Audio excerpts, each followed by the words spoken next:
vielen Dank für die Einführung. Ähnlich wie davor beim Mastervortrag werde ich in Englisch vortragen, aber die Fragen können später auch gerne auf Deutsch gestellt werden. Und der Fokus von der Arbeit ist auf Gebäudeeffizienz und grüner Wasserstoffproduktion in der Dekarbonisierung vom europäischen Energiesystem. So here you can see the historic greenhouse gas emissions in Europe. The largest contributor is the building sector, followed by industry, agriculture, and transport. In most of the sectors, the emissions have been decreasing since 1990, except for the transport sector, where emissions have been increasing. If we consider the European targets, for example, reducing greenhouse gas emissions by 55% until 2030 and reaching net zero by 2050, much faster CO2 emission reductions are necessary. Okay, es leuchtet grün. Yeah. Is it better now? No.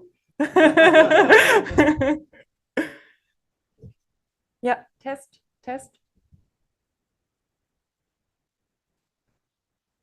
No, that's maybe good. Oh, no. Is it okay now? Yeah, all right. Much faster emission reductions are necessary, and especially if we want to stay within the plus 1.5 degree target as we agreed on in the Paris Agreement, accelerated emission reductions are necessary. And just by looking at this graphic, we really can see that we need a holistic view. So we have to consider all the sectors, the coupling between them, demand, supply, storage, and also transmission grids. So in my thesis, I'm exploring two key aspects of this transformation. On the one hand, I'm looking at the building sector because this is one of the largest contributors of the CO2 emissions. And I'm exploring the cost-optimal balance between supplying heat and energy efficiency measures. And secondly, since not all sectors can be fully electrified during the decarbonization, I'm looking at the role of green hydrogen and the integration of it into the European energy system. So my thesis constitutes out of 3 papers. In the first paper, we are looking at the net zero system and how to deal with space heat demand peaks. We quantify the costs of the heat demand peaks, but also look at the best tools on how to mitigate them. Then in the second paper, we explore the role of green hydrogen production. So we endogenous model investment cost reductions, but we also compare different methods on modeling these cost reductions and how they are impacting the results. And in the final paper, we are looking at different certification standards for green hydrogen production. And we have a very broad modeling approach in this study with which we can explain very diverse and singular results in the existing literature. So the whole thesis really looks on the whole trajectory from a net zero system on the pathway, how to reach this net zero system to the near-term policy regulation. In all the studies, the open source model Pipes.EOR is used, which optimizes transmission, generation, storage, and multiple sectors together. And that's important because they interact with each other. The objective is to find a cost-optimal energy system under multiple investment periods. So we minimize the total annualized capital costs plus the OPEX for all the assets, and that's done under a set of constraints. For example, we consider constraints on the physical flows in the electricity transmission lines. This graphic gives an overview over the models. On the left-hand side, you can see different sources, for example, renewables from wind, power, biomass, biogas, or hydropower, but also fossils like gas and oil. And on the right-hand side, you can see different demands from the electricity, the heating, transport, industry, or agriculture. And we model various energy carriers like electricity, hydrogen, but also the whole CO2 management, the grids, and the conversion between these carriers. Now, the whole modeling is really data-driven. This slide should just flashlight what kind of data we are using. So on the left-hand side, you can see different renewable potentials where we have biogas or possible wind resources, storage potentials for hydrogen storage in underground salt caverns or CO2 sequestration potentials, existing power plant and industry locations, transmission network data from the existing electricity grid, but also the existing gas network, and hourly time series, for example, for the efficiencies of heat pumps, different demand time series, but also the capacity factors of the renewables. And this is all done in a complete open workflow from processing the raw data until up to the final modeling results. So here in the first paper, which was published in Energy in 2021, we are looking at a net zero system and heat demand peaks. What was the motivation of the study? So a large fraction of the CO2 emissions, about 40%, is contributed to the heating sector. And most studies who reach net zero, they rely on electrification. So for example, instead of having a gas boiler at home, having a heat pump. But this electrification comes with a challenge because then both demand and supply depend on the weather. Maybe I should stop moving. So for example, imagine a cold winter day, then the heating demand is high. Potentially the feed-in of renewables like wind and solar is low. The efficiencies of your heat pumps are low. And further, the heat demand is very seasonal, as you can see in this little graphic over here, which shows the heating demand in Europe in 2020. So actually the capacities, they are only needed for one part of the year. So the questions which we wanted to answer in the study, what are the best tools to mitigate these heat demand peaks? But also more general, how do these heat demand peaks influence the overall energy system design? And there's already a lot of existing infrastructure which either looks at the cost optimal supply or assumes fixed energy prices and looks at the efficiency measures. But this is the first study which really co-optimizes both in a European energy system. Just to give you an overview of how the heating sector is modeled in PIPESA EUR. So we have different sources like hydrogen, biomass, methane, and electricity. And then we have the demand split into district heating and individual heating, which is further subdivided into urban and rural areas and the residential and the service sector. And then there are various technologies which compete with each other to supply the heat. For example, fuel cells, CHPs, heat pumps, gas boilers. For district heating, this is on a large scale, and then on a small scale for individual heating, where we add extra costs for the gas and electricity distribution grid. We analyzed 3 different tools on how to mitigate these heat demand peaks. The first one is thermal energy storage in form of water tanks. We consider 2 different forms, one for short-term and the other one for long-term storage. Then hybrid heating, where you have a gas boiler as a backup to your heat pump, which can cover the demand peaks. And finally, building renovation in form of additional insulation material, but also replacing energy inefficient windows. So we modeled building renovation really on a large scale. We had country-specific data on the building stock, considering the age, the insulation state, but also different building types. And we created these energy cost curves. Here you can see an example for Bulgaria, Germany, and Sweden, where we first calculated the space heat demand without any renovation measure, and then the reduced spacing heat demand if we have a renovation measure in place with the corresponding costs. And we added this into the model into 2 steps, one moderate and one more ambitious building renovation. Looking at the results, so we had 8 different scenarios, which are like all possible combinations of the 3 mitigating tools. On the left-hand side, you can see a complete flexible scenario where all of the mitigating tools are in place. And on the right-hand side, a rigid scenario where none of them are there. So if we have these mitigating tools, total system costs are reduced by 17%.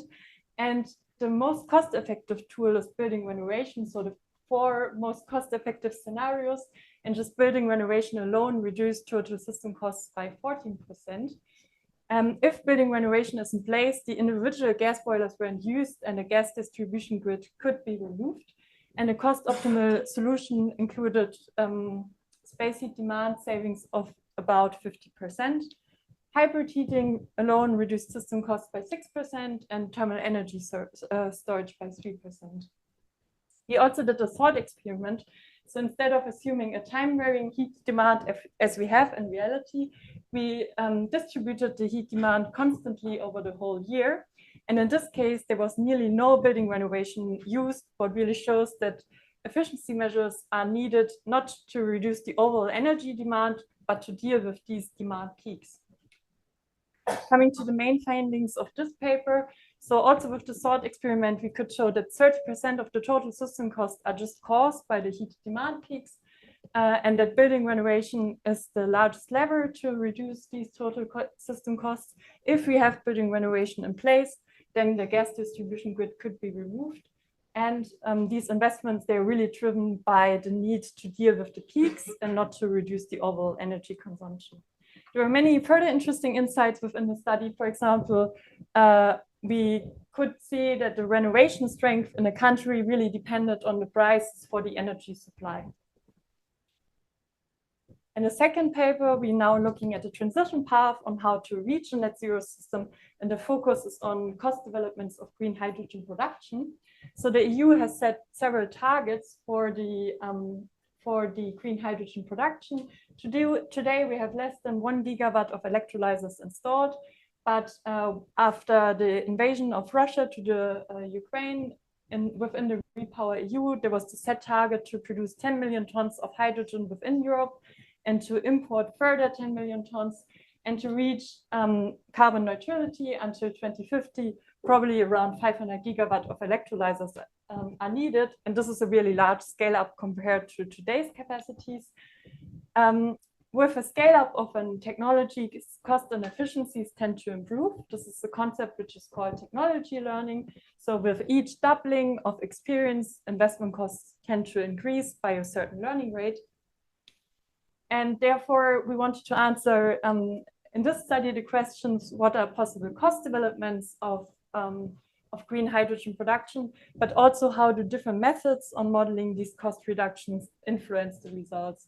And this is the first study which really applies endogenous learning on the full green hydrogen production.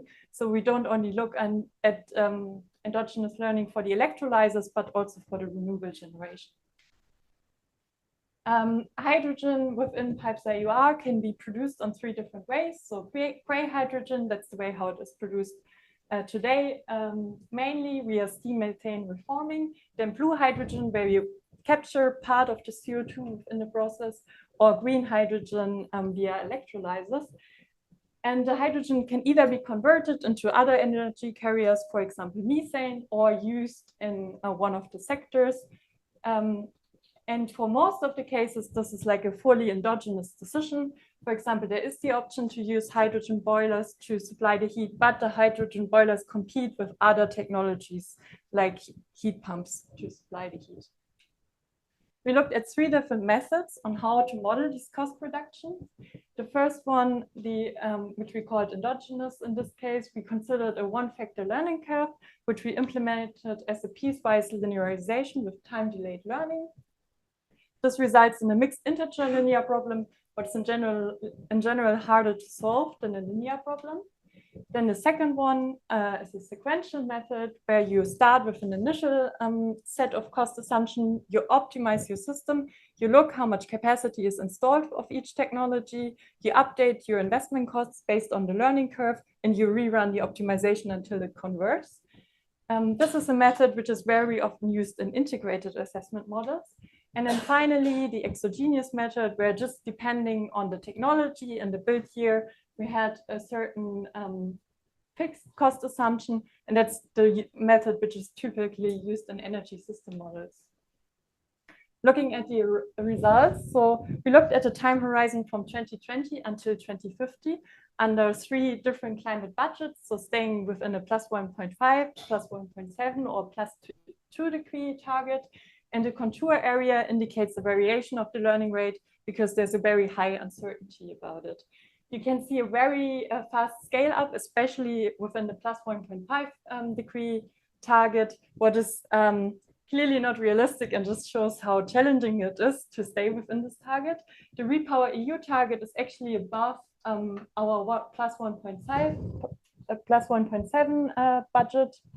And with this very fast scale up of electrolyzers, the investment costs are decreasing. So if we are looking at the different methods, here in gray, you can see the exogenous cost assumptions, which we get from the Danish Energy Agency. and in red, the cost development with the endogenous method, and in orange, the ones from the sequential method. And you can see one of the disadvantages of the sequential method, because it doesn't have the foresight to build up a technology earlier so that the investment costs are decreasing. So electrolyzers are not built up until the end of the last investment period. If we compare the different methods and look at the total system costs, we can see that the sequential and exogenous method lead to higher total system costs compared to the endogenous method of up to 13%. So the main findings of this paper were that the hydrogen production was switching directly from gray to green hydrogen without using the option to produce blue hydrogen. Hydrogen production costs of €1.26 were achievable if there are early investments. And if the cost reductions aren't modeled endogenously, then total system costs are overestimated and investments are delayed. There were many other insights within this study. For example, we also looked if technology learning alone is enough to reach a net zero system, but that wasn't the case. So in the last paper, we looked at the near term and how to certify what actually green hydrogen is. As you could see before, there's like a very large scale up of green hydrogen production expected, but one wants to scale this up without increasing the costs of hydrogen production or emissions. And there are different standards discussed on how to certify what green hydrogen actually is. And they differ in how strictly you match the renewable generation to the electrolyzers demand. The EU adopted in a delegated act last year that we have hourly matching. So for each hour your electrolyzer is running, the same amount of additional renewable energy has to be produced. And there's a transition phase until 2030 where they only have to follow monthly matching. But this delegated act is actually subject to review in 4 years' time. So in this study, we wanted to answer the question, how do these different certification standards impact the emissions, but also the costs of the hydrogen production? And we had a very broad modeling approach here with which we could explain very different and singular results in the existing literature. So we modeled hydrogen production in one selected European country with a constant hydrogen demand and assumed 5 different policy scenarios. So the first one, the grid scenario, just assumes that the electrolyzer is directly connected to the background grid. And the other 4, they all require additional renewable generation and some temporal matching of this generation to the electrolyzer demand, either on an annually, monthly, or an hourly level. And we had the 5th scenario where we also allowed excess sales back to the grid. And we assumed different flexibility options in forms of hydrogen storage running from a complete flexible demand up to having no hydrogen storage available. Here you can see for one example country, Germany in 2025, how the emissions are developing with the hydrogen production. So we can first focus on a scenario where the electrolyzer is just connected to the background grid. On the left-hand side is a complete flexible demand assumed, and then on the right-hand side within the graphic that we don't have any hydrogen storage available. And the emissions are increasing a lot. So if you compare it to the emissions from gray hydrogen production, which are around 10 kilogram of CO2 per produced kilogram of hydrogen, they are up to 3 times higher. So it would be better to just produce gray hydrogen instead of connecting the electrolyzer to the grid. If we have some additional renewable generation in some form of temporal matching, for the annually and monthly case, the results are more complex. So if we can run the electrolyzer flexibly, then emissions can be reduced.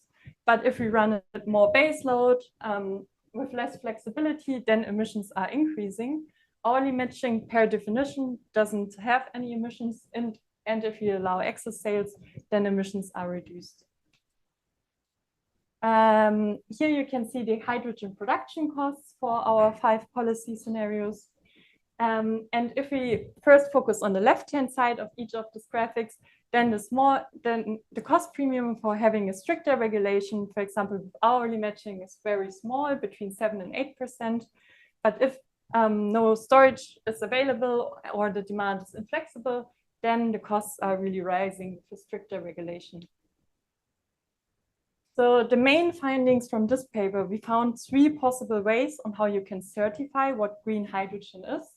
All of them require additional local renewable generation and temporal matching, either on an hourly level with a flexible demand or a low-cost hydrogen storage, or on an annual level, either with limited capacity factors of the electrolyzers, or if the background grid is already largely decarbonized. We also looked at different background systems, so I've only showed you the results for Germany, but there's a large dependency on how much the background grid is already decarbonized. During my PhD, I had the possibility to work on many further publications. Most of them are focusing on the European energy system, but I also had a look at the South African system and the impact of the CO2 price. I've done some pro bono modeling for a consortium of NGOs who were creating Paris Agreement compatible scenarios, and I'm advising also Agora Energiewende on several reports and their models for Southeast Asia.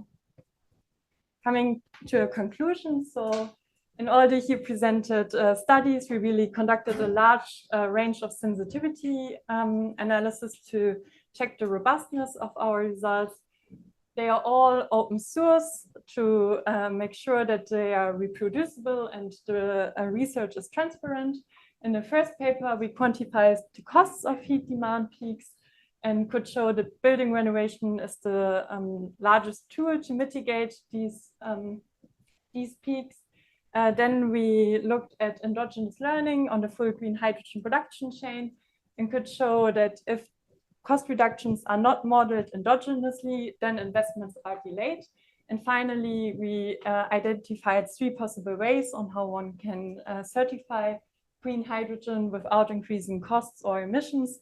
And we had like a very broad modeling approach here with which we could explain diverse results in the existing literature. All right, thanks a lot.